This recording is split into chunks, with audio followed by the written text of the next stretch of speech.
नमस्कार दोस्तों आज मैं लेकर आई हूँ नस नस का अंतिम पार्ट। पिछली कहानी में इलास बाबा और एक जिन के बीच भयानक मुकाबला होता है। इस जंग में साजा की जान चली जाती है, लेकिन आखिरकार इलास बाबा उस जिन को भी खत्म कर देते हैं। लेकिन इसके बाद सिखजिन अपना गुस्सा रूबल खली के लोगों पर बरसा देता है। जो भी उसके सामने आता है वो उसे मुंह से घाट उतार देता है। हर तरफ खून और तबाही का मंजर फैल जाता है। वहीं दूसरी तरफ इलास बाबा और मुखिया एक पुरानी रहस्यमय रूहानी किताब के राज को समझने की कोशिश कर रहे होते हैं। यही किताब जिसमें सिख और नस जिनों के असल वजूद और उन्हें ख़त्म करने का तरीका छुपा होता है। उस किताब का ज़्यादातर हिस्सा वक्त के साथ झुलस चुका था, लेकिन कुछ पन्ने अब भी उस किताब में बाकी थे और उन्हीं पन्नों में एक कब्र का जिक्र किया गया था। कब्र कोई आम इंसान की कब्र नहीं थी, बल्कि जिन्नों की दुनिया में जाने का और आने का रास्ता था। अगर किसी तरह दोनों जिन्नों को उस कब्र में बंद कर दिया जाए तो नस नस और सिखजिन दोनों हमेशा के लिए वहीं दफन हो जाएंगे। पर यह कैसे मुमकिन है? मुमकिन है जैसे ही रूहानी ताकतें उस कब्र का दरवाज़ा बंद करेंगी, कब्र खुद पे खुद दोनों जिनों को अपने अंदर खींच लेगी और फिर उनका हमेशा के लिए अंत हो जाएगा। मतलब जब तक कि उस कब्र का दरवाज़ा खुला है तब तक नस नस भी यहीं रहेगा। बिल्कुल सही कहा तुमने। हमें उस कब्र को जल्दी से जल्दी ढूंढना होगा। वो कब्र यहीं कहीं इसी कुएं के अंदर किसी दीवार के पीछे छुपी हुई है।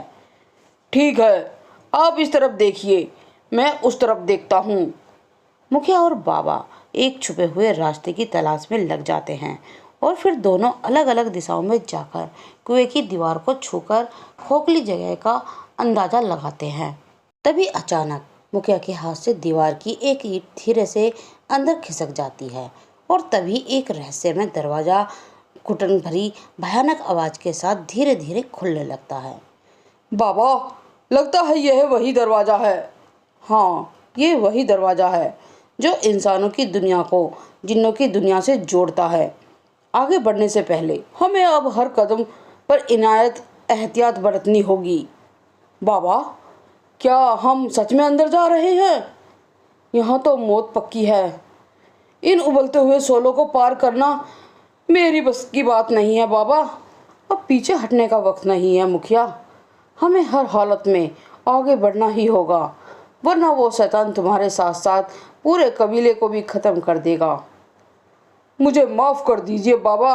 इलास बाबा की बात सुनकर मुखिया डगमगाते कदमों से आगे तो बढ़ता है, लेकिन उसका ध्यान बार बार वहीं बिखरे हुए कंकालों और सूखी खोपड़ियों पर चला जाता है। हर कदम पर जमी से आग और लावा उबलकर बाहर निकल रहा था। एक छोटी सी चूक भी उन्हें जलाकर राख कर सकती थी। घबराओ मत मुखिया, तुम्हें कुछ नहीं होगा। वो देखो, वो रही कब्र। हम अपनी मंजिल के बहुत करीब हैं। बाबा, क्या हम बाकी जिन्नों की यही रोकने में कामयाब हो जाएंगे? हाँ मुखिया, अगर हम अपने इरादों में मजबूत हैं तो कोई भी शैतानी ताकत हमारे रास्ते में नहीं आ सकती। इलास बाबा कब्र के पास पहुंचते ही अपनी खुशी जाहिर कर ही रहे थे कि अचानक उनके कानों में एक डरावनी हंसी गूंजने लगती है, जिसके बाद उनके चेहरे का रंग पूरी तरह से उड़ जाता है।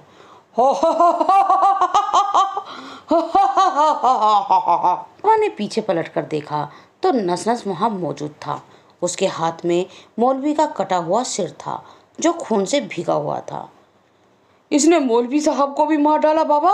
हाँ, अब तेरी बारी है।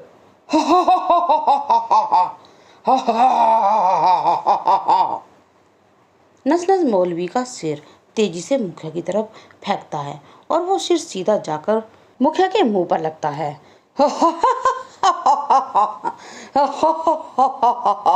इलास बाबा नस नस की तरफ देखकर जैसे ही कसीदा पढ़ना शुरू करते हैं, नस नस अचानक वहां से गायब हो जाता है। कहाँ गया वो? जल्दी चलो, हमें जल्द से जल्द कब्र के पास पहुंचना होगा, नहीं तो वो वापस आएगा। मुखिया और इलास बाबा दोनों ही तेजी से कब्र की तरफ बढ़ने लगते हैं और तभी अचानक कब्र में से काला धुआं बाहर निकलने लगता है। ये काला सा धुआं इस कब्र में क्यों आ रहा है बाबा? लगता है इस कब्र में से और भी बदबू बाहर आने वाली हैं। अब हमें यह मौत का खेल जल्दी खत्म करना होगा। तुम कब्र का दरवाज़ा मजबूती से पकड़ कर रखना। जैसे ही ये कब्र जिन्नातों को अंदर खींचना शुरू करे, तुम तुरंत दरवाज़ा बंद कर देना। ठीक है बाबा। मुखिया हाँ में सिर हिलाता है और कब्र के दरवाजे को अपने हाथों से मजबूती से पकड़ लेता है। इलियास बाबा किताबें जब से कसीदा पढ़ने के लिए किताब खोलते हैं, लेकिन 2-3 पन्ने पलटने के बाद इलियास बाबा घबराकर मुखिया से कहते हैं, मुखिया वो कसीदा मुझे इस किताब में नहीं मिल रहा है, जो सिख जिनको असली दुनिया में वापस भेजने के लिए यहाँ लिखा गया था। अब हम क्या करेंगे बाबा? अगर वो कसीदा नहीं मिला तो वो हम सबको मार डालेगा। मुखिया के इतना कहते ही नसनस अचानक उसके सामने मौजूद हो जाता है। हा हा हा हा हा हा हा, मुझे याद कर रहे थे। हा हा हा हा हा हा, दूर हो जाओ मुझसे, मेरे नजदीक मत आना शैतान। हा हा हा हा हा हा, तुम तो ठीक से खड़े भी नहीं हो पा रहे मुखिया। अब बताओ कैसे बंद करोगे इस कब्र को? बाबा मुझे बचाइए, इसके हाथों से मरने से अच्छा है मैं आग में जलकर खाक हो जाऊं। सब्र रखो मुखिया, कुछ नहीं होगा तुम्हें। घबराओ मत, मैं तुम दोनों को नहीं मारूंगा, क्योंकि तुम्हें मारने का जिम्मा मेरे आका ने लिया है। तुम्हारी मौत उन्हीं के हाथों से होगी। हा हा हा हा हा, आपका शिकार यहाँ मौजूद है मेरे आका। के इतना कहते ही अचानक हवा में अजीब सी सड़ी हुई गंध फैल गई और चारों तरफ एक घातक सन्नाटा छाने लगा। बड़े दिनों के बाद तुमसे मुलाकात हुई है बाबा। तुम अब तक जिंदा हो? मुझे तो लगा था तुम अपने पूरे परिवार को खोने के बाद खुदकुशी कर चुके होगे। अल्लाह के बंदों को मौत का डर कभी नहीं होता, कभी नहीं सताता। जिन, उस वक्त तूने मेरे परिवार को ख़त्म किया था और आज मैं तुझे ख़त्म कर दूंगा। तुम आज फिर मेरे रास्ते में आकर वही पुरानी गलती की दोबारा कर रहे हो बाबा। लगता है तुम्हारी मौत मेरे ही हाथों लिखी है। इलियास बाबा अब बचकर बताओ, अगर हिम्मत है तो अकेले मुझसे लड़ सिख, और जब तक हम दोनों में से हार नहीं जाता तब तक तुम मुखिया का कुछ नहीं करोगे। मंजूर है। दिन और इलियास बाबा के बीच काफ़ी देर तक घमासान लड़ाई होती रही। कुछ देर बाद बाबा अपनी ताकत से सिख को कमज़ोर कर देते हैं, लेकिन जैसे ही वो खंजर से आखिरी वार करने वाले होते हैं, नसनस धोखेबाजी से बीच में आकर अचानक इलियास बाबा पर हमला कर देता है। धोखेबाज, कायर।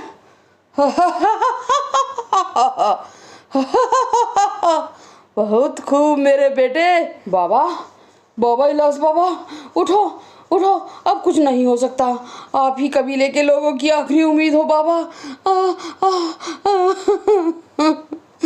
हिम्मत रखो मुखिया, खुदा तुम्हारी मदद करेगा।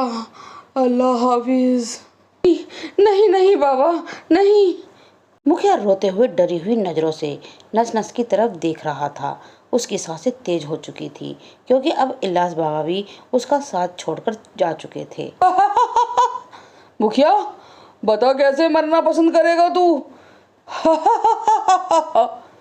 मेरे पास एक तरकीब है, क्यों ना हम इसे आज़ाद कर दें। इसका बाया हिस्सा तुम्हारा और दाया हिस्सा मेरा। ये मंजूर है मेरे आका। नहीं, मुझे माफ़ कर दो, मुझे छोड़ दो, मुझे माफ़ कर दो भाई। क्या मिलेगा तुम्हें मुझे मारकर? नसनस और सिखजिन दोनों धीरे धीरे मुखिया की तरफ बढ़ने लगते हैं, और जैसे ही वो मुखिया पर हमला करने वाले होते हैं, अचानक कब्र से कई सारी रूहें निकलकर नसनस और सिखजिन की इर्द गिर्द घूमने लगती हैं। कौन हो तुम सब? सिखजिन डर से करा रहा था, तभी उसके कानों में एक जानी पहचानी आवाज़ गूंज उठती है। इतनी जल्दी भूल गए मखलूक, तू अभी तक मरा नहीं है बुढ़े। मैं तो पहले ही मर चुका हूँ, अब मरने की बारी तेरी है शैतान। इलियास बाबा के इतने कहते ही सारी रूहें नसनस और सिखजिन को अंदर खींच लेती है। नहीं नहीं, आ आ आ आ नसनस वहाँ से भागने की कोशिश करता है, मगर सारी रूहें मिलकर अपने हाथों से उसे पकड़ लेती हैं। नहीं नहीं नहीं। बाद मुखिया तुरंत कब्र का दरवाजा बंद कर देता है और फिर इलास बाबा के साथ बाकी रूहें भी हवा की तरह गायब होने लगती हैं। ये मेरी आखिरी लड़ाई थी मुखिया, शायद इसीलिए ऊपर वाले ने मुझे अब तक जिंदा रखा था। निराश मत हो मुखिया, तुम एक अच्छे इंसान हो, तुमने अपना फर्ज बेखूबी निभाया है। अब मैं चलता हूँ, मेरा सफ़र यहीं तक था, अलविदा। इलास बाबा इतना कहकर हवा में गायब हो जाते हैं। मुखिया अपने कबीले में वापस जाकर सबको पूरी कहानी बताता है और सारा कबीला चैन की सांस लेता है। तो मेरे प्यारे दोस्तों, आज की मेरी ये कहानी यहीं समाप्त होती है। इस कहानी को सुनने के लिए मेरे चैनल को लाइक करें, शेयर करें और सब्सक्राइब करना ना भूलें। और हाँ, बेल आइकन जरूर दबाएं, जिससे कि आपको मेरी नई नई कहानी सुनने को मिलती रहे। और कमेंट में लिखकर जरूर बताएं कि आपको ये कहानी नस नस कैसी लगी। धन्यवाद।